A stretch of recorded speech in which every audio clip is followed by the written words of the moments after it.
Hello guys, उम्मीद है कि आप सब लोग खैरियत से होंगे। फाइनली डाइन का एंड हो चुका है। लास्ट और सेकंड लास्ट एपिसोड में आपने देखा है कि किस तरह से जो है वो शादी की सेरेमनी जो है उनकी वो चल रही है, ठीक है। और किस तरह से निहाल का बाप आकर वो शादी रुकवाता है, ठीक है। उस सेरेमनी में आप देखें, मुझे लगता है कि वो शादी की जो है वो सेरेमनी कम लग रही है, वो डाइवोर्स सेरेमनी ज़्यादा लग रही है, जिसके अंदर उसकी तो शादी हुई ना, बल्कि उल्टा जवार और शबाब की होगी डाइवोर्स। मैं तुम्हें तलाक देता हूँ, तलाक देता हूँ, तलाक देता हूँ। तो इट मीन्स कि वो शादी की सेरेमनी तो ना हुई, वो तो हुई डाइवोर्स सेरेमनी। सही है। उसमें आप देख रहे हैं कि किस तरह से जो है वो उसकी कंप्लेन करता है कि इसने मेरी बेटी को मारा है। और वो जवार शाह वो कह रहा है कि आप इस शराबी की बात पे यकीन कर रहे हैं, मैंने किसी का खून नहीं किया। वैसे खून तो वाकई उसने किसी का नहीं किया, लेकिन बहरहाल पकड़ा तो गया जवार।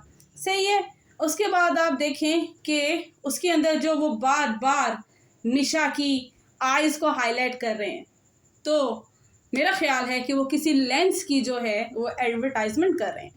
वो बार बार इतना तो उन्होंने पूरे ड्रामे में उसकी आंखें नहीं दिखाई हैं जितनी उन्होंने इस एपिसोड के अंदर, एपिसोड नंबर 57 में उन्होंने उसकी आंखें दिखा छोड़ी हैं, जिसके अंदर उसने कुछ हेज़ल टाइप के लेंस लगाए हुए हैं। तो आई गेस कि वो लेंस की पब्लिसिटी करना चाह रही हैं, ठीक है जी। उसके बाद मुझे बताएं, ये कौन सा कब्रिस्तान है, ये कौन सा कब्रिस्तान है जिसमें गाड़ी बिल्कुल कब्रों के ऊपर आके खड़ी होती है। मतलब हर कब्रिस्तान का कोई ना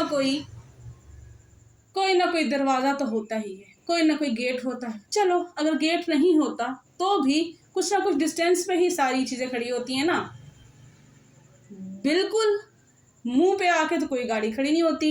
ये कौन सा कब्रिस्तान है जिसमें बस 3 या 4 की जो है वो कब्रें हैं, और कभी वो आ रहे हैं और जा रहे हैं, उसी में शबाब आ रही है, उसी में जो है वो नूरी को दफना दिया, और उसी कब्रिस्तान में कभी वो जो जावेद है वो आ रहा है। सही है, पता नहीं भाई कौन सा कब्रिस्तान है ये, ठीक है। फिर मुझे बताएं कि शबाब को जो है वो नूरी की जगह क्यों फेंका, ठीक है। क्यों उसको कोई और जगह नहीं मिली, उसको भी उन्होंने उठा के वो नूरी के पास ही फेंक दिया। सही है। क्यों भाई, उसने थोड़ी उसको फेंका था उसके अंदर। सही है। और फिर उसके बाद जब आप देखें कि शबाब को जहाँ जहाँ शबाब को शॉक्स लगे हैं पूरे ड्रामे में, वहाँ उसने ब्लैक सूट ही पहना है। इट मीन्स के उसके वो ब्लैक सूट से पता चल रहा है कि भाई हाँ भाई, यहाँ पे कुछ ना कुछ जो है वो उसके साथ बुरा ही होने वाला है। वो पहले से सोग मनाने को तैयार है। अगर आप देखें उसके हर सीन में, जहाँ उसको जवार तलाक दे रहा है वहाँ भी उसने ब्लैक पहना है, जहाँ वो पहले भी जवार उसको कह रहा है कि निकल जाओ वहाँ पे भी उसने ब्लैक पहना हुआ है। मतलब पूरे ड्रामे में उसने एक ही काला फ्रॉक पहना है, जो उसने हर जगह जहाँ जहाँ उसको जो है वो प्रॉब्लम्स आई हैं, जहाँ जहाँ वो आपको रोती हुई नज़र आई है, वहाँ वहाँ वो आपको उस काले फ्रॉक में ही नज़र आई है। सही है। अच्छा, फिर मैं ये सोच रही थी कि कब्रिस्तान में उसको इसलिए लेके आई है शबाब क्योंकि अभी तक तो इनको डाइन मिली नहीं।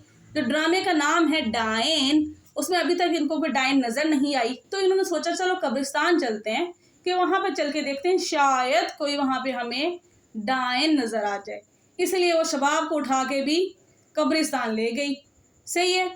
अब सोचने वाला ये सोचे कि जो 60 एपिसोड हमने देखे हैं, ठीक है, ये हमारे बिल्कुल टाइम वेस्ट हुआ है, हमारा बिल्कुल टाइम ज़ाया हुआ है। बेतुके 60 एपिसोड जो इस डाइन ड्रामा के थे वो वेस्ट ऑफ टाइम था, क्योंकि इतना ड्रैग किया इन्होंने ड्रामा, इतना ड्रैग किया है। मतलब इतने पॉजेज, इतने फ्लैशबैक्स, इतने रिकैप्स, मतलब क्या इतना स्लो ड्रामा यार, इतना स्लो। अच्छा, पूरे ड्रामे में मुझे समझ नहीं आई कि सबको अकल आ गई लेकिन उसके बाप को अकल ना आई। इतना कुछ होने के बावजूद अभी तक वो लालची का लालची ही है। स्टिल उसको ये लालच है कि अभी पूरी जायदाद का मालिक बन के है हमारा नवासा, और नवासे की जायदाद का मतलब कि जायदाद सारी हमारी है, तो इसका मालिक बनूंगा मैं। मतलब स्टिल वो इतना कुछ होने के बाद भी, इतनी मार खाने के बाद भी वो स्टिल लालची का लालची है। अच्छा, मुझे एक चीज़ समझ ये नहीं आई कि इतने एपिसोड्स, कम से कम 60 एपिसोड तो गुजरे हैं, चले उनको हाफ भी आप कर लें, 30 एपिसोड्स तो गुजरे हैं। 30 एपिसोड्स के बाद इनको क्या सूझी कि ये नूरी की बॉडी उन्होंने दोबारा निकाली पोस्टमार्टम के लिए, जबकि वो तो पता चल चुका है उसको कि उसको किसने मारा है। तो मुझे ये समझ नहीं आई, एक पॉइंट ये समझ नहीं आया कि इन्होंने नूरी की जो है वो डेड बॉडी क्यों निकाली। मतलब उन्होंने अब उसकी डेड बॉडी को पोस्टमार्टम के लिए निकाला है या किस लिए निकाला है उसकी बॉडी को, जो नूरी की बॉडी को वो निकाल के लेके जाते हैं। सही है। दूसरी बात, ये जो उन्होंने इसको दुपट्टा दिया है एक सीन के अंदर, उसने ये डिपिक्ट कर दिया कि भाई हाँ भाई फाइनली ये कोई पाकिस्तानी ड्रामा था, जिसके अंदर उसको दुपट्टा दे के थोड़ा ये एहसास दिला दिया कि हाँ भाई ये पाकिस्तानी ड्रामा था। सही है। वरना पता है ना, आजकल तो आप देख रहे हैं कि दुपट्टा जो है वो ख़त्म होता ही जा रहा है। लेकिन चलो, पुलिस वालों को इतनी अकल आई कि उन्होंने फौजिया को पहले उसका दुपट्टा दिया और दुपट्टा दे के उसको तो फिर वो थाने लेकर गए हैं। तो कम से कम उन्होंने इस चीज़ का लिहाज रखा कि ये एक पाकिस्तानी ड्रामा है। ठीक है। बाकी मैं इस ड्रामे के अंदर जो आखिरी एपिसोड्स हैं, इसके अंदर मुझे मिशा की ड्रेसिंग बहुत अच्छी लगी है, क्योंकि बाकी सारे एपिसोड्स में तो उसने अजीब व गरीब जो है वो ड्रेसिंग की है, लेकिन इन 2 एपिसोड्स में उसने बहुत डिसेंट ड्रेसिंग की है। The red colour dress is very nice. जो उसने रेड ड्रेस पहना हुआ है उसके अंदर वो वाकई अच्छी लग रही है उसको, वो बहुत सूट कर रहा है रेड कलर। और जो उसने ब्राउन भी पहना है वो भी उसको बहुत अच्छा लग रहा है, वो डिसेंट पर्सनैलिटी लग रही है उसके अंदर। लेकिन हाँ, एक जगह जो है उसने अपने आप को ये ज़रूर शो किया कि वो डाइन है, जहाँ पर वो उसको जवार को कह रही है मैं निहाल हूँ, वहाँ पे उसका मेकअप और उसकी एज साफ नज़र आ रही है उसके फेस के ऊपर कि वाकई ये कोई डाइन है। ठीक है। बाकी ओवरऑल उसकी जो है वो ड्रेसिंग बहुत अच्छी लगी है मुझे लास्ट 2 एपिसोड्स के अंदर। उसने मतलब सेंसिबल ड्रेसिंग की है वाकई, वरना पहले तो वो नेट के फ्रॉक्स और पता नहीं क्या क्या उसने पूरे ड्रामे में पहने, जो कि मुझे बड़े थोड़े से अजीब से लगे हैं। ठीक है जी। उसके बाद जो है मुझे ये समझ नहीं आया कि पूरे ड्रामे के बाद बाकी सब तो अपने अंजाम पे पहुंच गए। ठीक है।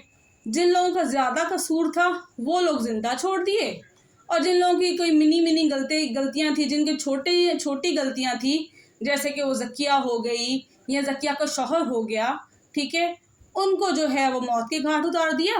बाकी जो इनकी जो इनके मेन सारी साजिशें करने वाले पर्सन्स थे, जैसे कि फौजिया हो गई, शबाब हो गई सॉरी, जैसे कि शबाब हो गई, तो इन सबको उन्होंने ज़िंदा छोड़ दिया। ये क्या सीन है। ठीक है। फिर वो जो डॉक्टर है जिसने यानी कि सिर्फ अपनी बेटी का बदला लिया है और वो जाके किराए जुर्म कर लेता है, भाई तुम्हें क्या सूझी कि तुम जाके इस एज के अंदर जाके तुम अपने आप को पुलिस के हवाले कर रहे हो, और जिसकी ज़रूरत भी नहीं थी, आपने तो अपनी बेटी का बदला लिया है। लेकिन खैर ये थोड़ा सा पॉइंट क्वेश्चन मार्क था कि उसने अपने आप को पुलिस के हवाले कर दिया खुद ब खुद। ठीक है जी। और जैसे कि मैंने आपको प्रीवियस ड्रामास और प्रीवियस हमारी वीडियोस के अंदर मैंने आपको ये प्रेडिक्ट कर दिया था कि फाइनली और एंड पे जो मिशा है और निहाल वो जवाशा को माफ़ कर देगी। ठीक है। क्योंकि ये हर ड्रामे की घिसी पिटी स्टोरी है कि एंड पे औरत जो है वो मर्द को माफ़ कर देती है या मर्द औरत को माफ़ कर देता है किसी ना किसी रीज़न के पीछे। ठीक है। और हमारी प्रैक्टिकल लाइफ में भी यही हो रहा है कि अगर 2 पर्सन्स के इन बिटवीन कोई मसला चल रहा है मैरिड लाइफ में, तो उनको अपने बच्चों के लिए कॉम्प्रोमाइज़ करना पड़ता है। और यहाँ पे भी यही सीन है कि वो अपने बेटे के पीछे जवार शाह को माफ़ कर देती है। खैर बेटा तो एक बहाना है, उसको माफ़ तो उसको करना ही था। सही है। तो मैंने आपको पहले ही कहा था कि वो एंड पे जवार को माफ़ कर देगी। ठीक है जी। उसके बाद जो है मज़े की बात यह है कि भाई जो बाप जिसने सारा काम स्टार्ट किया, हुनैन को मारा, ठीक है, उसको एंड पर सज़ा दी गई और बाकियों को सज़ा पहले दी गई। ये भी बड़ा एक यानी कि इसमें ड्रामे में क्लाइमैक्स था। ठीक है जी। उसके बाद है कि हाँ, मुझे ये समझ नहीं आया कि ये एंड पे बर्थडे का सीन दिखाना ज़रूरी था क्या? क्या उन्होंने पहले बर्थडे सेलिब्रेट नहीं की थी?